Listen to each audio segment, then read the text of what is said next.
مواطن سوري مقيم في دولة السعودية تسبب في بكاء الأمير تركي بن طلال وأثار ضجة على مواقع التواصل الاجتماعي.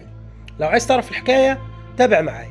خلال الساعات اللي فاتت تسبب مواطن سوري مقيم في المملكة العربية السعودية في إثارة الرأي العام وعمل ضجة كبيرة على مواقع التواصل الاجتماعي، وأبكى الأمير تركي بن طلال أمير منطقة عسير بعدما عفى عن قاتل ابنه لوجه الله فقط لا غير وبدون مقابل مادي. تفاصيل الحكاية بعد ما تعرض ابن مواطن سوري مقيم في دولة السعودية للقتل على يد مواطن سعودي. وقتها الأجهزة الأمنية أخذت إجراءاتها وتم إلقاء القبض على القاتل، وبدأت النيابة العامة تاخد إجراءاتها وتحقق في الواقع. دخل عدد كبير من المواطنين علشان خاطر الصلح إن هو يعفو عن قاتل ابنه، وجمعته جلسة مع الأمير تركي بن طلال أمير منطقة عسير. قال له فيها اللي انت عايزه احنا هنعمله لك، سواء عايز القصاص من قاتل ابنك او عايز تعفو عنه لوجه الله. اتفضل صلي ركعتين لوجه الله وبعد كده قول لنا رأيك.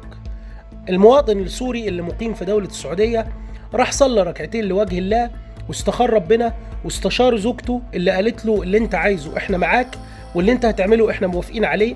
وقتها راح المواطن السوري وقف قدام الأمير تركي بن طلال. في الأول شكر المملكة العربية السعودية على الاستضافة وقال أشهد الله أني قد عفوت عن قاتل ابني لوجه الله وبدون مقابل. كلها ضجت وجريوا على المواطن السوري وحضنوه وفضلوا يبوسوا فيه. وقيل إن الأمير تركي بن طلال بكى بكاء شديد من موقف المواطن السوري.